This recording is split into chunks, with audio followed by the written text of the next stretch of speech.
Chairman and Commissioners of the Commission on Elections, sitting and ranked as the National Board of Canvassers of the May 12, 2025 national and local elections, do hereby proclaim Rodante Dizon Marcoleta as Senator-elect to serve for a term of 6 years ending on June 30, 2021 in accordance with Section 4, Article 6 of the Constitution of the Republic of the Philippines, given this 17th day of May 2025 in the city of Manila. Signed, George R. Garcia, Chairman, Commissioners Amy P. Ferrerino, Ray E. Bulay, Ernesto Franklin P. Maceda Jr., Gerson J. Ceres, Maria Norina Tangaro Casinan, Nori R. Pico, attested by Cufisito E. Erlas Jr., Secretary.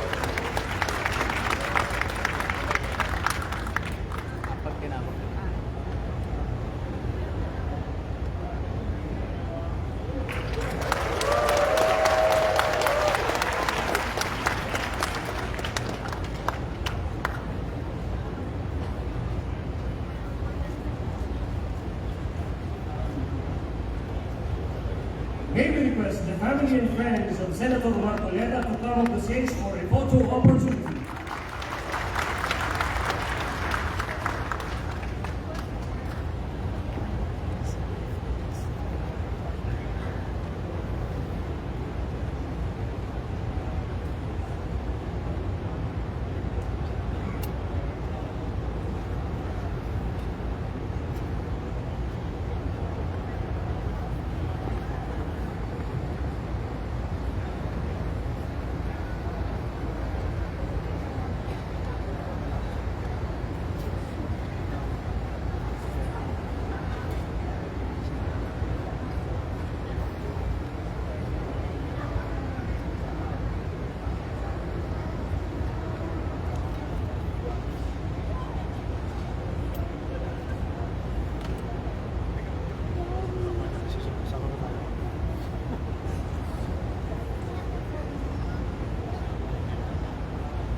And may we request Senator Marcoleta for a short message.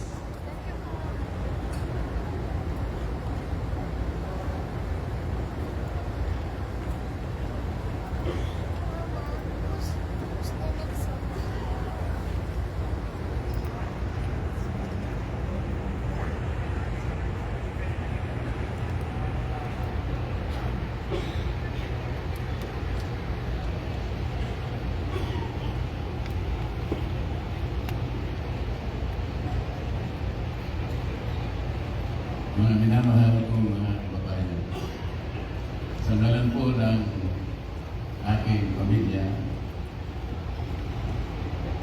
ako'y taus-puso kong nagpapasalamat sa natatanging pagtitiwala na ipinagkaloob ninyo sa akin at sa pagkakataong makapaglingkod bilang isang senador ng ating bansa.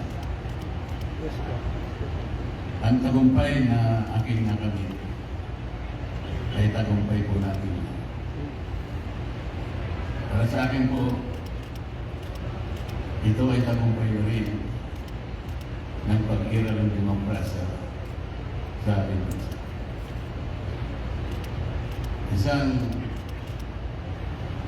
panibagong yugto na nangangailangan ng nagkakaisa pagkilos para sa kabutihan ng ating bansa. Ang pagtitiwala nito ay hindi lamang katuparan ng isang karangal na iginawat sa atin. Higit sa lahat, ito po ay sumasagisa sa isang mahalaga ngunit mabigat na pananagot, ang paglilingkod ng buong katapatan. Pagsisikapan ko po ito ay aking balikatin hanggang sa aking mapatunayan sa inyong lahat na ako po ay karapat-dapat sa iginawad inyong pagtitiwala. Ang kailangan po natin ngayon ay pagtutulungan, hindi hiwaan. Ang kailangan po natin ay hindi paligsahan ng akusasyon, kung hindi paghanap at pagtuklas ng bisang pamamaraan tungo sa pagbubuhay. Ang 6 na taon na ibinigay po ninyo sa akin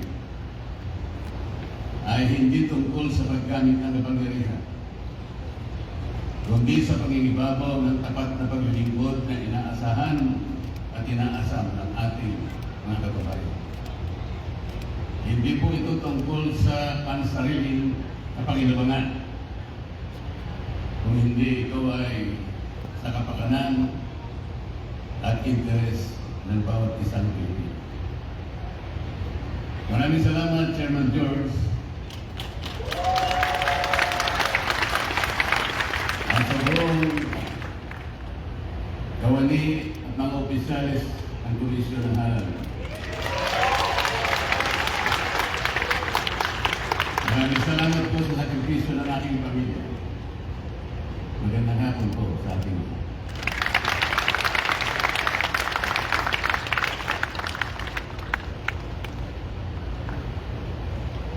Thank you very much. May we request Commissioner Maria Norita Estara Basilan to read the proclamation certificate of